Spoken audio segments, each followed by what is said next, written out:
Okay, I hope everything's working right. So yeah, I'm FrickGuyy. I made a couple videos before, but those were just, for fun. Those really were just, little fun little things to get my toes in the water, my feet in the water, whatever you want to call it. But yeah, I'm FrickGuyy or whatever, Aiden, and I like to play games and do all that. I like D&D, and me and my friends are gonna play D&D real soon, and I'm gonna be recording it on this YouTube channel. So if anybody is gonna watch that, that's pretty cool. Um, so I plan on doing a lot with this. I really like D&D. I really like the creative aspect of it. I really like how you can make your own worlds and just do all that, and with its own political climate and geopolitics, whatever you want to call it. But basically, me and my friends are doing this D&D series, and I was thinking it would be cool if I did like an introduction video just to get you guys wrapped up before, so I don't have this long explanation uh, for what is going on in the game. And so basically, I'll get started. So basically, first up is the main premise of the game. And the main premise of the game is, of course, the players and their experiences. It's not real. It's more focused on the experiences that the player have. But that doesn't mean I'm not gonna try and set up the atmosphere and set up the lore in a way that you can passively know what's going on. And anyways, the so one of the big things, I was playing Skyrim yesterday, and it literally just came to me. I was playing the alternate start mod where you can go to Helgen after the dragon attacked, and you're not even a prisoner and you're just a regular guy. You can start a new life. You can be an Imperial from the Legion, you can be a Stormcloak from the Rebels. You can do all that. Anyways, you can go and discover, and you go into the keep, the Helgen keep, and there's a book called the Book of the Dragonborn. And what it basically is this prophecy that sets up the game in motion, basically. And it basically talks. I wish I had it recited, or not recited, but I wish I had it on me so I could read it. But it basically tells of like when the brass tower breaks, and when the anything like that, when all these things come crashing down, the last dragonborn comes to save everyone. And I had that same kind of idea with I want to have that same kind of idea with this series, where there's a prophecy. There's like an outer idea, like this outer idea that these people are destined to be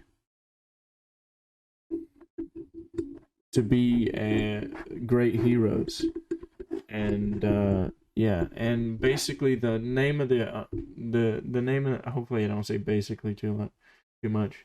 But anyways, the name of the game is called The Unbound. I just chose that because they're, anyways, you'll know. Um, anyways, uh, I'll probably have to cut this part out because I forgot what I was saying. Anyways, be right back. Have this bigger idea of a prophecy. So I wrote down, I used, what I'm using is ChatGPT to help me. I'm using ChatGPT to help me with this campaign. That's a cool thing. I think I'm gonna title it ChatGPT, or like ChatGPT assisted D&D game or something like that. Or I don't know if I'll do that, but it is. I do want to specify it is very influenced by ChatGPT, its technology, and its great technology in the way that it can just create worlds. I mean, I've just dipped my toes in it. I've spent like a handful of hours on it, and I already feel amazed by it. Anyways, here is the prophecy of the Unbound. The undead night with Bahamut alight, vengeance and justice his god.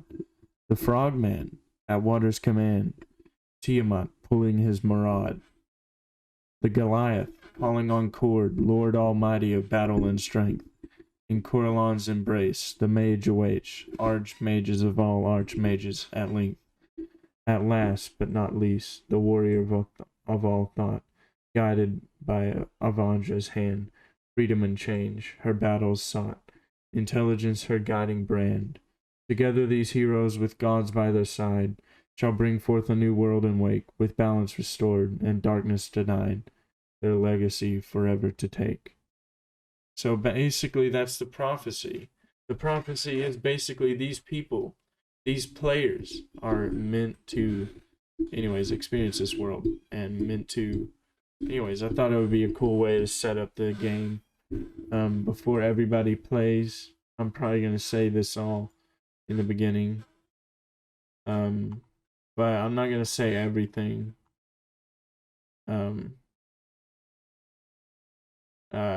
But anyways, so I'm gonna have a, let me see if I can, never mind, do that right. But I'm gonna show a picture of the title picture and what I made for it. This is also assisted by Midjourney. I got a Midjourney subscription for this, and I wanted to really use and utilize the art power of Midjourney so I don't have to pay anybody to do any art, and it would just be cool. And anyways, yeah, so there's that picture. It should be on the screen, and yeah, it's pretty cool. That's the picture. It's pretty simple. It's not anything special. I'm not anything special at graphic design or like Photoshop or anything like that. Anyways, so this is the setup of the game. This is the first thing that I'm going to say to the players as they are being transported to the city of Valeria, the capital city of the Valerian Empire, which is the place that it's going to be mainly taking place in. It's just an empire. It's not that complex. And anyways, it's thundering outside. It's really early outside. I woke up pretty early for this. Anyways, as the sun begins to set on the Valerian Empire, you find yourselves walking down a dusty road that winds through the heart of the kingdom. The air thick with tension, and the ground trembles beneath your feet as the sounds of battle carry on in the distance. It's been weeks since you were rounded up and thrown into the prison transport, but you've yet to hear any word of what your fate may hold. All you know is that the Empire is in turmoil, and the world around you is changing rapidly. As you make your way down the road, you hear the jeers and taunts of soldiers as they line the streets. They laugh and throw rocks at you, mocking your every move. But as you come closer to the group, particularly rowdy soldiers, you notice a figure standing among them. It's a man in black, a man with a hood that obscures his face. He looks at you with an intensity that shivers down your spine, and you can't help but feel like he's watching you. You find yourselves trudging down a bleak and dimly lit corridor. Cold stone walls towers ominously around you as you hustled along by heavily armed guards. Each step feels like a hammer blow, and you can't shake the feeling that you're walking towards your own doom. As you approach the end of the corridor, the guards shove you unceremoniously into the damp and filthy cell. You can feel the cold, hard floor beneath your feet. The smell of mold and decay fill your nostrils. You are surrounded by darkness, which only the faintest glimmer of light coming from a distant torch. As the echoes of guards' footsteps fade away, you're left with nothing but silence and despair. You try to find comfort in thought that you're not alone, but the only company you have are other prisoners in the cell with you. And apprehension, with each person lost in their own thoughts and anxieties. You can hear the occasional whimper or sob of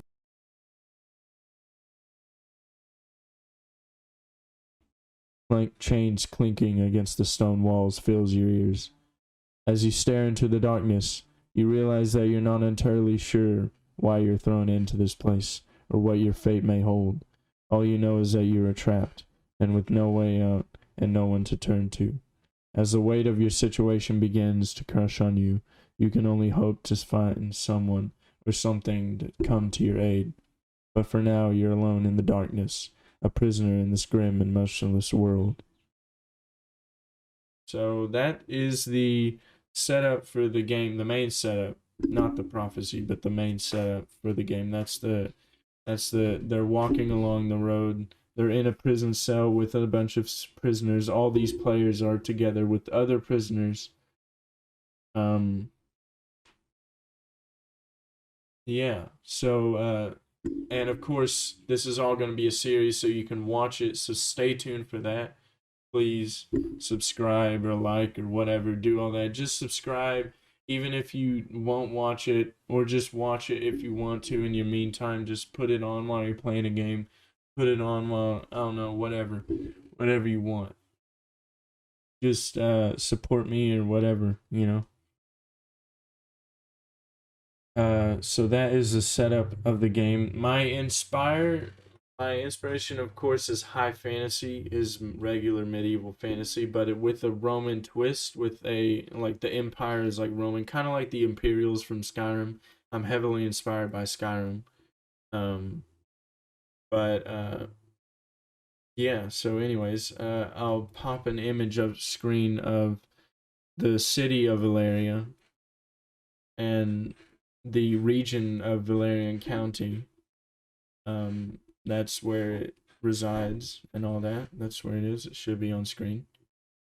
Valeria is a continent of diverse cultures where magic and technology coexist in dynamic harmony. The land was once ruled by King Theodoric, there you go, who jointly governed with his two sons, Edric and Cersei. However, a civil war shattered their union. Valeria was plunged into a period of chaos and uncertainty.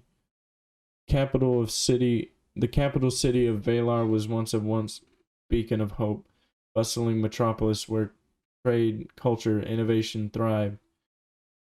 However, in the wake of the Civil War, it has become the shadow of its former self, decaying ruin that serves as a reminder of Valeria's troubled past.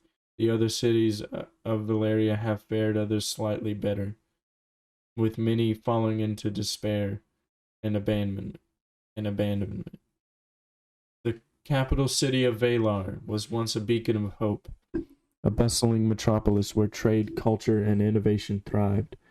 However, in the wake of the Civil War, it has become a shadow of its former self, a decaying ruin that serves as a reminder of Valeria's troubled past. The other cities of Valeria have fared slightly only better, with many falling into disrepair or abandonment. Among these cities is High Harbor, a sprawling center of commerce and culture. Once a hub for political activity, it has become a bustling and thriving community where adventurers, traders, and settlers seek their fortune among the teeming streets. It is home to Baron Aaron Blackwater, who oversees the affairs of the city and works tirelessly to ensure that High Harbor remains a place of opportunity and prosperity. Thornfire, a city of noble and patrician families, is known to Baroness Lady Althea Highburn. Known for its affluent population, it has long been a center of politics and industry. The city has begun to see a resurgence in its former wealth and power, thanks to Lady Highburn's astute economic policies and leadership.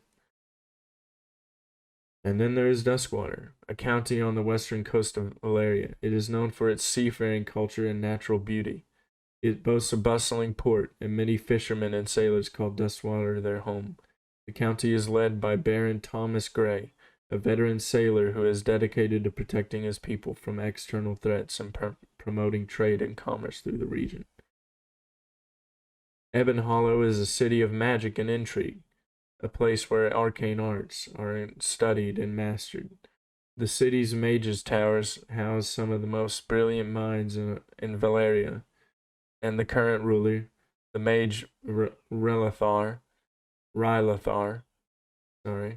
is renowned for his knowledge and cunning. Ebon Hollow is a hub of innovation and learning, where travelers from around the world come to study it and marvel at its wonders. And finally, there's Redreach, a northern city known for its formidable defenses and harsh climate. The city has long stood as a frontier against Orcish invaders from the north, as people are proud of the ability to withstand even the harshest of winters. The city is led by Baroness Yara Folke, a military strategist of great renown and fierce protector of her people. And here's a map of the thing. It's not really that well made, but you know, I made it on my phone, so pretty well made for being made on my phone. That's the map. That's the map. So yeah. Anyways, here's a little history. Now, you can skip all this. You don't even have to watch this video, but you know, this is just all, you know, what you know, what I got right now. In the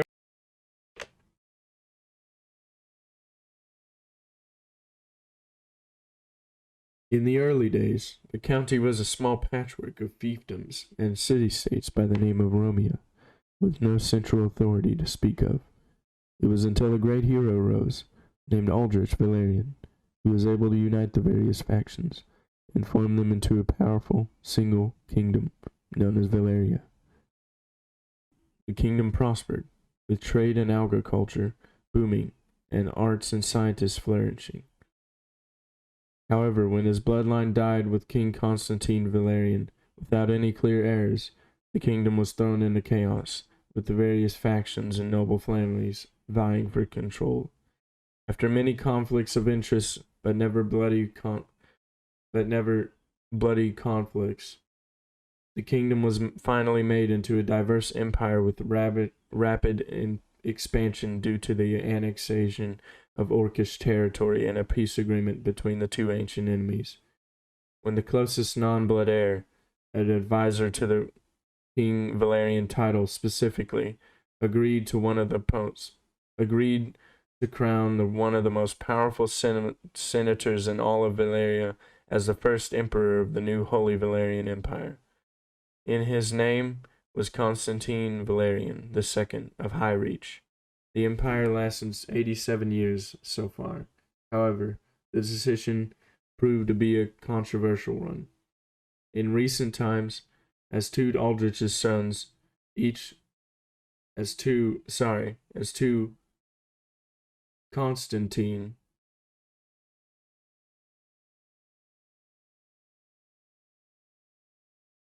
conflicts of interest, but never bloody conflicts, the kingdom was finally made into a diverse empire, with rapid expansion due to annexation of Orcish territory and a peace agreement between the two ancient enemies. When the closest non-blood heir,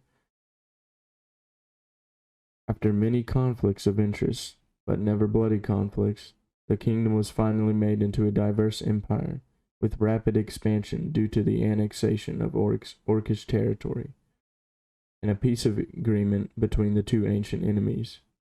When the closest non-blood heir, an advisor to the Valerian title, agreed to crown one of the powerful senators in all of Valeria as the first empire of the new Holy Valerian Empire. His name was Constantine Valerian Theodoric II of High Reach. This empire lasted 87 years so far. However, the decision proved to be a controversial one in recent times, as two of Valerian's sons, each with his own loyal following, claimed the right to the throne. Thus began the civil war that would shake the kingdom that has lasted 16 years so far. And now, with nowhere to turn to, the Empire's strongest prince, Adric, calls upon the strongest criminals known to the Empire's records, and hastily unleashes them into the war in order to fix the unbalance in the kingdom of Agartha. Oh yeah, that was a lot. Anyways, my voice is tired, but that is basically what I have for the universe so far. So basically, there's a civil war going on. There's a prophecy. There's these prisoners that are in prison. They're fixing to be executed, but right now, they might not know it, but they're fixing to be freed. But they don't know what they really got to do. So I hope you enjoyed this little explanation video. I hope it was okay to listen to. I hope it wasn't too boring. But I'll put pictures up and all that. And yeah. Anyways, I'll see you later. Hopefully I can upload this soon and all that. Get that out to you guys. Anyways, subscribe. Do